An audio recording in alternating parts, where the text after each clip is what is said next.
नमस्कार दोस्तों, मैं आरएस गुजर स्वागत करता हूं आपका आपके अपने YouTube चैनल पर। प्यारे विद्यार्थी, मैं आ चुका हूं फिर आपके समक्ष भारत के भूगोल को लेकर के। तो एक बार मेरे सभी साथीगण जुड़ जाइए और जितने भी विद्यार्थी जुड़ चुके हैं क्लास को लाइक करके फटाफट से शेयर कर दीजिएगा। और जिन्होंने अभी तक हमारे YouTube चैनल को सब्सक्राइब नहीं किया है तो फटाफट से जाकर के YouTube चैनल को सब्सक्राइब कर ले, बेल आइकन को प्रेस करें, जिससे कि आने वाली सभी वीडियो की नोटिफिकेशन आप तक पहुँच सके। इसी के साथ शुरू करता हूँ आज की चर्चा।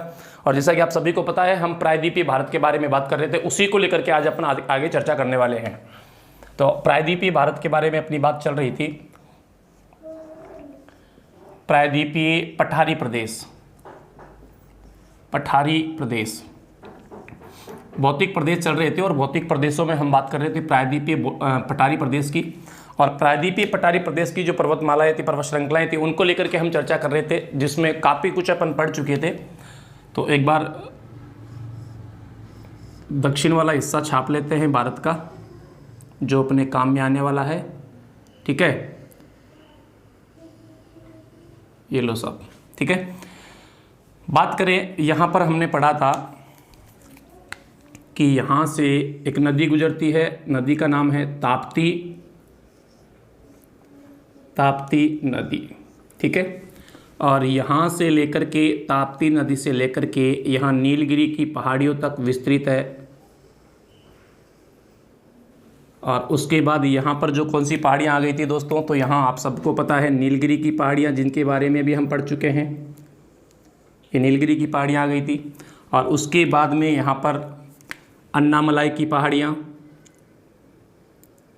और अन्नामलाई की पहाड़ियों के बाद में यहाँ पर आ गई थी इलायची की पहाड़ियाँ या कार्डेमम की पहाड़ियाँ। उधर मलानगिरी की पहाड़ियाँ थी, वो भी देख लेंगे। ठीक है, अब यहाँ पर हम देख चुके थे, इनकी विशेषताओं को लेकर के हम बात कर चुके थे। एक बार फिर से मैं इनका नाम लिख देता हूँ। ये आपकी कौन सी पहाड़ियाँ हैं, तो ये नीलगिरी की पहाड़ियाँ हैं, नीलगिरी की पहाड़ियाँ। ठीक है, अच्छा, ये कौन सी है, तो यह है आपकी अन्नामलाई की पहाड़ियाँ।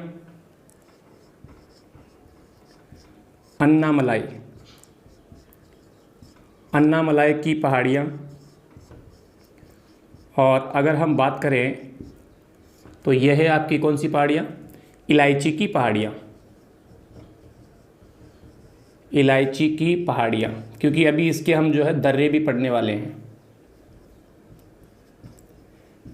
चलिएगा, ये आपका पश्चिमी घाट था और पश्चिमी घाट के बीच से एक रेखा गुजरती है 16 डिग्री, जो दो भागों में बांटती है। जो चीज़ें हमने पिछली क्लास में बातें की थी उसको लेकर के, तो वो चीज़ें बताने की ज़रूरत अब नहीं है, बार बार नहीं बताऊंगा। जो पिछली क्लास में उपस्थित नहीं थे वो दोस्त जाकर के प्ले लिस्ट में वीडियो उपलब्ध है, वहाँ जाकर के आप देख सकते हैं आराम से। सारी चीज़ें मैंने बड़े ही मज़ेदार तरीके से आपको समझाने की कोशिश की है। तो यहाँ नीलगिरी की पहाड़ियों तक हम बात कर चुके थे कि नीलगिरी की जो पहाड़ियाँ हैं वो 3 राज्यों में फैली हुई है। कर्नाटक में भी इसका विस्तार है, केरल में भी इसका विस्तार है और तमिलनाडु में भी इसका विस्तार है। सबसे ज़्यादा इसका विस्तार जो है वो तमिलनाडु में है और सबसे कम इसका विस्तार जो है कर्नाटक राज्य में है। नीलगिरी की पहाड़ियों पर हमने बात की किसकी कृषि की जाती है, तो नीलगिरी की पहाड़ियों का जो पूर्वी ढाल है, पूर्वी ढालों पर तो किसकी कृषि करते हैं, कॉफ़ी की कृषि करते हैं। और पश्चिमी ढालों पर किसकी कृषि करते हैं, चाय की कृषि करते हैं। यानी कि सूर्य की यहाँ पर सीधी किरणें पड़ती है तो इस पूर्वी ढालों पर कॉफ़ी की कृषि की जाती है, जबकि इधर तिरछी किरणें पड़ती है तो पश्चिमी ढालों पर तिरछी किरणें पड़ने के कारण इधर जो है किसकी कृषि की जाती है, चाय की कृषि की जाती है। ये बातें भी अपन जो है पिछली क्लास में कर चुके थे। अब हम आगे जो आज चर्चा करने वाले हैं वो इन पहाड़ियों को लेकर के करने वाले हैं कि यहाँ से भी क्या कोई क्वेश्चंस बन सकता है। जैसे अन्नामलाई की पहाड़ियाँ हैं तो बिल्कुल बन सकता है दोस्तों। जो अन्नामलाई की पहाड़ियाँ हैं, अन्नामलाई की पहाड़ियाँ, इन अन्नामलाई की पहाड़ियों की अगर हम बात करते हैं तो ध्यान रखना है, अन्नामलाई की पहाड़ियाँ इनमें सर्वाधिक हाथी पाए जाते हैं। क्या पाए जाते हैं, सर्वाधिक हाथी पाए जाते हैं।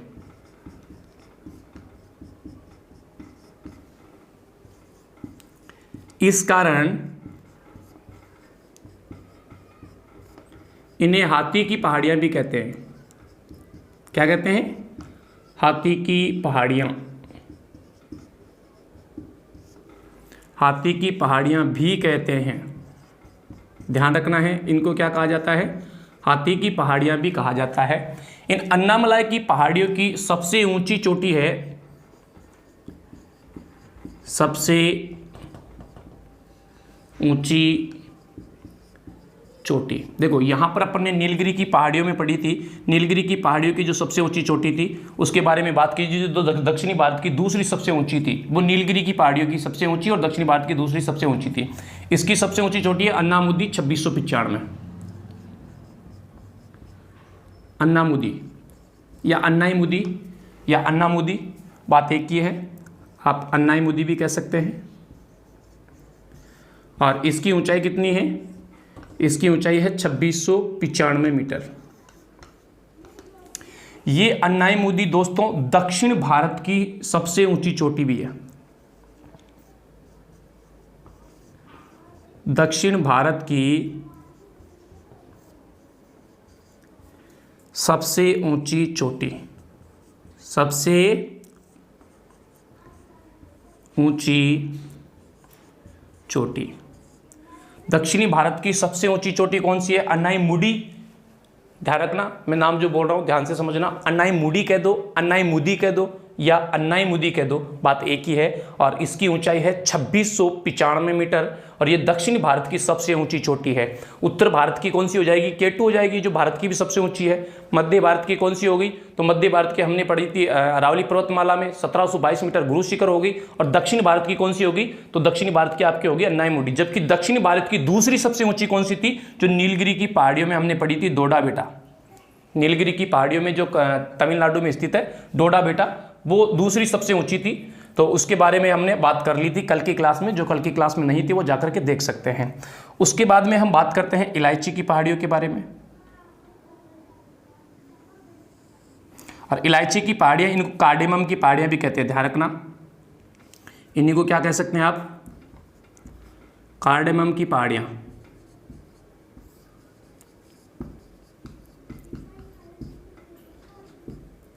और इन इलायची की पहाड़ियों की अगर बात करते हैं तो दोस्तों इलायची की पहाड़ियां किसके लिए जानी जाती है?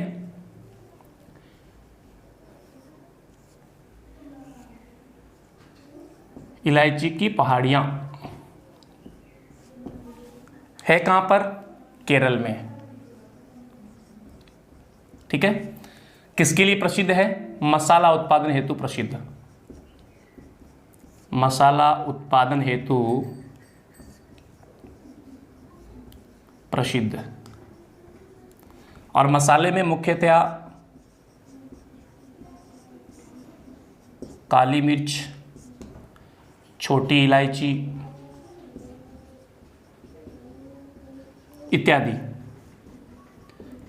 आदि का क्या करता है? उत्पादन करती है, या उत्पादन यहाँ पर होता है। इसे कार्डेमम की पहाड़ियाँ भी कहा जाता है। और ये प्रायद्वीपीय पठार की दक्षिणतम पहाड़ियाँ हैं।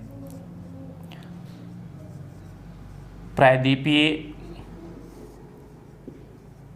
पठार की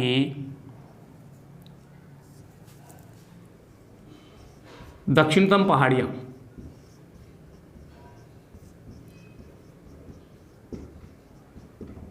कौन सी हैं?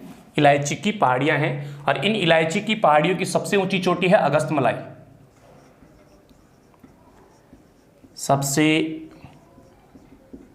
ऊंची चोटी कौन सी है? अगस्तमलाई। ये सबसे ऊंची चोटी है इसकी। ठीक है, इलायची की पहाड़ियों की। फिर आपकी बच जाती है कौन सी? यहाँ पर आ जाती है आपकी प्लाना की पहाड़ियाँ। ये देखिएगा प्लाना की पहाड़ियाँ। और प्लाना की पहाड़ियाँ कहाँ पर पड़ती है? इसके बारे में आपको थोड़ा सा ध्यान रखना है। प्लाना की पहाड़ियों के बारे में, ये तमिलनाडु में पड़ती है। इधर लिखवा देता हूँ, ऐसे ध्यान रख लियो। प्लाना की पहाड़ियाँ जो तमिलनाडु में पड़ती है और इनकी जो सबसे ऊंची जो चोटी है कोडाई कोनल या कोडाई कोनाल, इसकी सबसे ऊंची चोटी है। जो ध्यान रखो तो रख लेना, वरना कोई ज़रूरत नहीं है।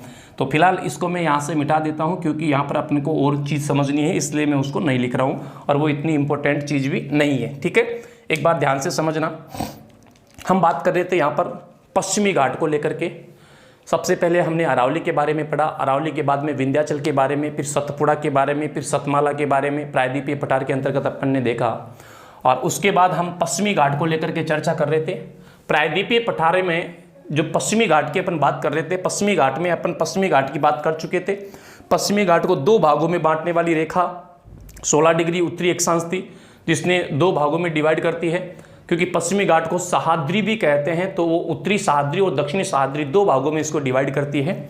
और उसके बाद मेरे प्यारे विद्यार्थियों, अपन ने पढ़ा कि जो उत्तरी सह्याद्री है उसकी सबसे ऊंची चोटी कौन सी है, दक्षिणी सह्याद्री है उसकी सबसे ऊंची चोटी कौन सी है, और क्या क्या उनकी विशेषताएं हैं उनको लेकर के अपन ने बात की।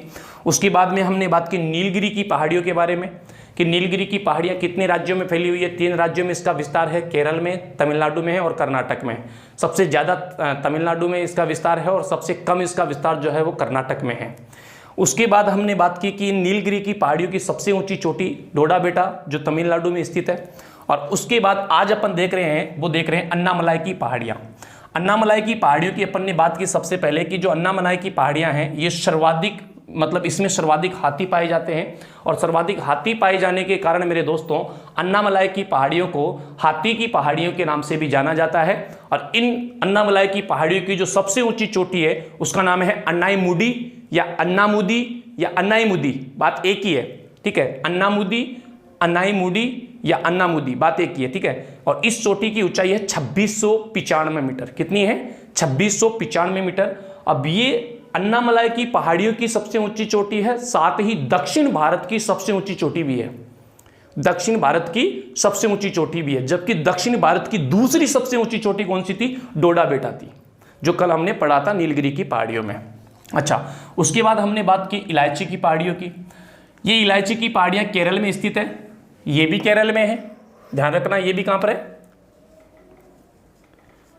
ये भी केरल में है। इलायची की पहाड़ियाँ केरल में स्थित है और ये मसाले के उत्पादन के लिए पॉपुलर है, प्रसिद्ध है, मसाला उत्पादन के लिए जानी जाती है। यहाँ पर मुख्यतः काली मिर्च और छोटी इलायची, इन दोनों के उत्पादन के लिए पॉपुलर है इलायची की पहाड़ियाँ। और प्रायद्वीपीय पठारी प्रदेश की दक्षिणतम पहाड़ियाँ या दक्षिणतम जो पहाड़ी पर्वतमाला है वो यही है, या पहाड़ियाँ हैं वो इलायची की पहाड़ियाँ ही हैं, जिनकी सबसे ऊंची चोटी का नाम है अगस्त मलाई। क्या नाम है? अगस्त मलाई। तो ये थी हमारी कुछ महत्वपूर्ण पहाड़ियाँ पश्चिमी घाट की। अब पश्चिमी घाट में हमें देखना क्या है कि इस पश्चिमी घाट में कुछ दर्रे हैं, वो कौन कौन से दर्रे हैं और कौन कौन से दर्रे किन किन को जोड़ते हैं, कौन कौन से राज्य में वो दर्रे स्थित हैं। साथ ही इस घाट पर स्थित हमारे जो राज्य हैं, स्टेट हैं, वो कौन कौन से हैं, ये चीज़ हमें जाननी है। इसके बाद इधर वाला अपना पश्चिमी घाट वाला मैटर क्लियर, फिर बात करते हैं पूर्वी घाट की, जिसमें इतना कोई ज़्यादा खास बात है नहीं, 5-10 मिनट का काम है, पूर्वी घाट आपका कंप्लीट हो जाएगा, उसमें कोई बड़ा विवरण नहीं है। फिर उसके बाद अपन पठार देखने वाले हैं, प्रायद्वीपीय पठारी प्रदेश के जो पठार हैं उनको लेकर के हम बात करने वाले हैं। तो एक बार सभी मेरे दोस्त फटाफट से इसका स्क्रीनशॉट ले लीजिएगा और फिर चलते हैं आगे और बात करते हैं इसमें स्थित जो प्रमुख दर्रे हैं उनको लेकर के। तो फटाफट से स्क्रीनशॉट ले लो भाई एक बार जल्दी से, हाँ मज़ा आ जाएगा, टेंशन मत लीजिएगा। और यार जब अब तक जिन दोस्तों ने अभी तक क्लास को लाइक नहीं किया ना, फटाफट से एक बार क्लास को लाइक और शेयर कर दो।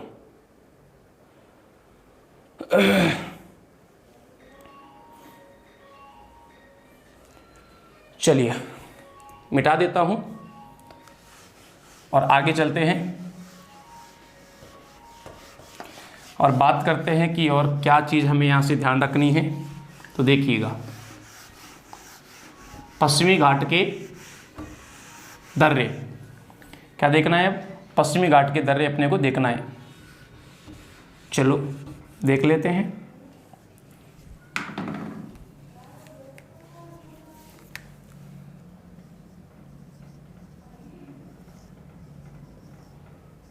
पश्चिमी घाट के दर्रे, उनको लेकर के अपना बात करने वाले हैं। तो दोस्तों पश्चिमी घाट के दर्रों की अगर हम बात करेंगे तो एक तो यहाँ पर थाल घाट, फिर उसके बाद यहीं पर थोड़ा सा नीचे है भोर घाट, और भोर घाट के जस्ट नीचे थोड़ा सा आप जाएंगे यहाँ पर पाल घाट, और पाल घाट के बाद में आप यहाँ पर, सॉरी माफ़ी चाहूँगा, पाल घाट, और पाल घाट के बाद में आप आगे जाएंगे सेनाकोट्टा। देखो कितने दर्रे हो गए? थाल घाट, नंबर 2 पर बात करें भोरघाट, थालघाट, भोरघाट, ये यहाँ पर हो गया हमारा थालघाट, यहाँ पर हो गया हमारा भोरघाट और यहाँ पर हो गया अपना पालघाट। कौन सा? नंबर 3 पर हो गया आपका पालघाट और नंबर 4 पर हमारा हो जाएगा सेनाकोट्टा, सेनाकोट्टा। अब पहले तो ये ध्यान होना चाहिए कि कौन सा दर्रा कहाँ पर है। ये आपका महाराष्ट्र में है, ये भी आपका महाराष्ट्र में है, ये आपका केरल में है और ये भी आपका केरल में है। ठीक है, 4 दर्रे हमने देखे हैं यहाँ पर। अब एक बार मैं थोड़ा सा इनको जो है दिखा देता हूँ। यहाँ पर एक शहर आपको ध्यान में रखना है, मुंबई। अब ये नहीं कहें कि सर ये आप इतने नीचे महाराष्ट्र कहाँ है भाई, जगह फिर मैं इतनी छोटी छोटी जगह में बताऊंगा तो फिर कहाँ पर आ पाएगा, नहीं आ पाएगा ना, इसलिए थोड़ा नीचे जा रहा है, तो उस चीज़ को टेंशन नहीं लेनी है आपको। ठीक है, और इधर हमारा जो है कौन सा आ जाएगा, नासिक। यहाँ पर नासिक नासिक, यहाँ पर है पुणे, नासिक, नासिक के बाद पुणे, इधर है हमारा मुंबई। चलिए अब यहाँ पर हम बात करते हैं कोच्चि,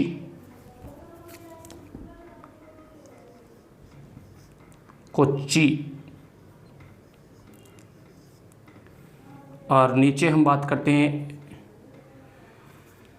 इधर लिख देता हूँ तिरुवनंतपुरम। मिटाना पड़ेगा मुझे इनको, अन्नामलाई की पहाड़ियों को ना, वैसे नाम लिखवा रखा है तो आपको ध्यान है, तिरुवनंतपुरम। ठीक है, इधर अपन बात कर लें कोयम्बटूर,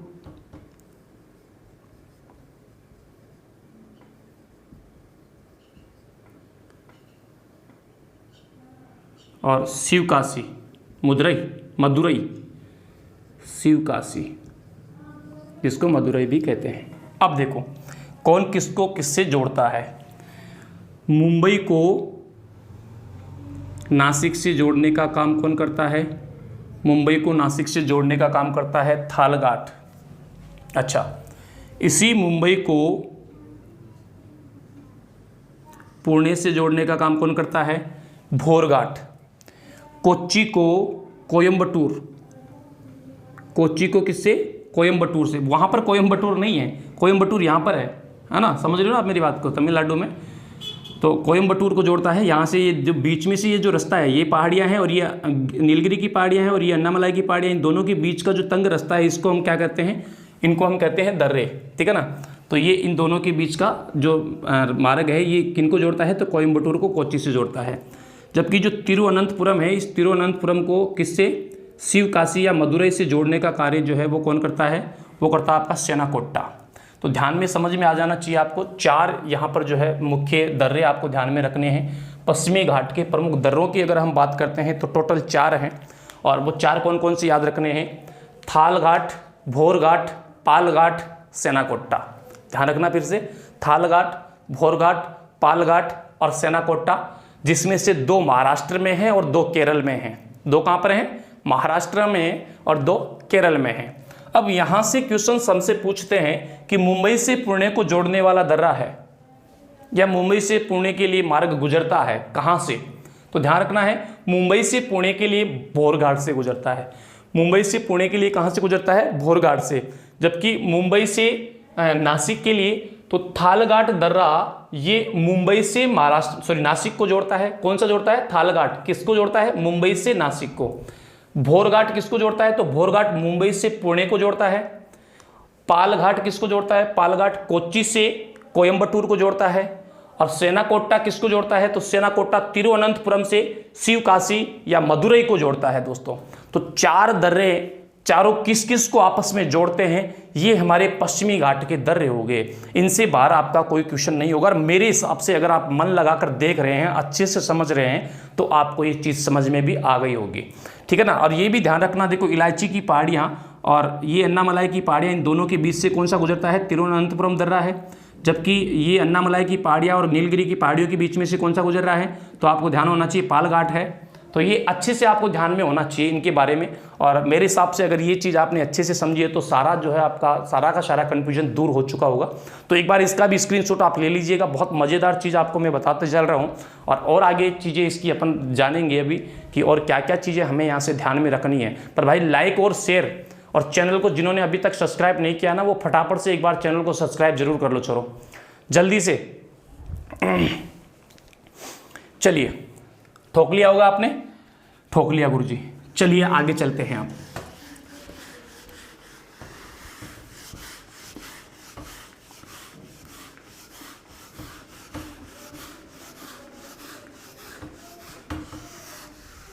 देखो भाई,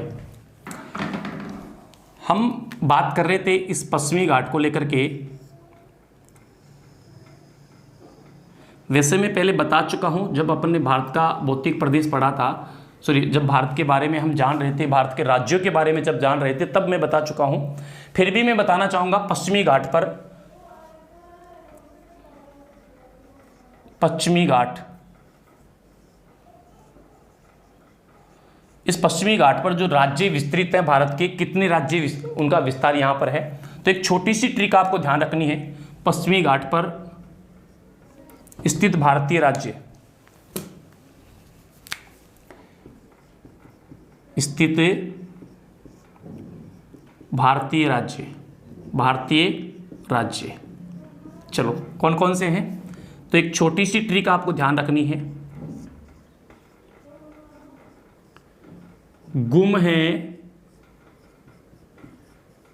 गोवा का केक, गुम है गोवा का केक। गए से हो जाता है आपका गुजरात, मैं से हो जाएगा आपका महाराष्ट्र, है रहेगा साइलेंट, गोवा से हो जाएगा गोवा, का रहेगा साइलेंट, कैसे हो जाएगा केरल, और कैसे हो जाएगा कर्नाटक। अब यहां पर थोड़ा सा आपको एक क्या करना है कि इस कर्नाटक को पहले रखना है और केरल को इसके बाद में रखना है, फिर आपका क्रम भी सुव्यवस्थित हो जाएगा। कैसे हो जाएगा सुव्यवस्थित, तो देखो यहां पर तो आपका कौन सा राज्य है, गुजरात है। यहां पर कौन सा हो गया, महाराष्ट्र हो गया। महाराष्ट्र के बाद में कौन सा हो गया, गोवा हो गया। गोवा के बाद में यहां पर कौन सा हो गया, कर्नाटक हो गया, कर्नाटक हो गया। और कर्नाटक के बाद में यहां पर कौन सा हो गया आपका, केरल हो गया। लेकिन मैं कहूं पश्चिमी घाट का विस्तार कितने राज्यों में है, ध्यान रखना, पश्चिमी घाट का विस्तार कितने राज्यों में है। अब आप कहेंगे सर 5 ही तो हैं, 1 2 3 4 5, नहीं, ध्यान रखना है विस्तार 6 राज्यों में है। कितने राज्यों में है, 6 राज्यों में है। अब 5 तो आपको पता है कि 5 कौन कौन से हैं, फिर एक कौन सा आ गया, क्योंकि टोटल कितने में है, 6 में है। तो 5 तो आपके सामने है, गुजरात, महाराष्ट्र, गोवा, कर्नाटक और केरल। एक कौन सा है, एक तमिलनाडु है, तमिलनाडु। अभी अभी आपने पढ़ा था कि तमिलनाडु में जो है अपनी नीलगिरी की पहाड़ियां भी उधर विस्तृत है, साथ ही यहाँ पर जो अपने पढ़ी थी प्लाना की पहाड़ियां, वो भी जो है उस तमिलनाडु के अंतर्गत आती है। तो ध्यान रहे ये जो अपना पश्चिमी घाट है, पश्चिमी घाट कितने राज्यों में फैला हुआ है, या पश्चिमी घाट का विस्तार कितने राज्यों में है। तो पश्चिमी घाट का विस्तार दोस्तों 6 राज्यों में है। ये गलती मत कर देना, 5 में मत कर देना। कितने राज्यों में है, 6 राज्यों में है। और 6 राज्य कौन कौन से हैं, तो गुजरात, महाराष्ट्र, गोवा, कर्नाटक और केरल। और छठा कौन सा है आपका, छठा आपका है तमिलनाडु। यार एक बार तो ना लाइक और शेयर नहीं कर रहे हैं आप, तो ये अच्छी बात नहीं है। एक बार फटाफट से सभी दोस्त क्लास को लाइक करके और शेयर कर दो एक बार। चलिए फटाफट से एक बार सारे के सारे दोस्त जितने भी मेरे प्यारे विद्यार्थी जुड़े हुए हैं, क्लास को लाइक करके फटाफट से शेयर कर दीजिएगा। और देखो अपन यहाँ पर बात कर रहे थे पश्चिमी घाट पर स्थित राज्यों के बारे में। तो पश्चिमी घाट पर स्थित राज्य कितने हैं, 5 हैं। लेकिन पश्चिमी घाट का विस्तार कितने राज्यों में है? 6 राज्यों में है। ध्यान से समझ लेना, पश्चिमी घाट पर 5 राज्य स्थित हैं, लेकिन इसका विस्तार कितने राज्यों में पाया जाता है? 6 राज्यों में पाया जाता है। तो 5 राज्य कौन कौन से हैं? गुम है, गोवा का केक, लेकिन 6ठा राज्य कौन सा है? 6ठा राज्य है आपका तमिलनाडु। कौन सा है? तमिलनाडु। तो इसका भी आप एक बार स्क्रीनशॉट ले लीजिएगा। उसके बाद अपन बात करते हैं पूर्वी घाट की। और यार जिन्होंने अभी तक भी क्लास को लाइक और शेयर नहीं किया ना, और चैनल को सब्सक्राइब नहीं किया ना, एक बार कर लो यार फटाफट से, लाइक और शेयर कर दो और चैनल को सब्सक्राइब भी कर दो फटाफट से। चलिए स्क्रीनशॉट ले लो इसका, फटाफट से स्क्रीनशॉट ले लीजिएगा।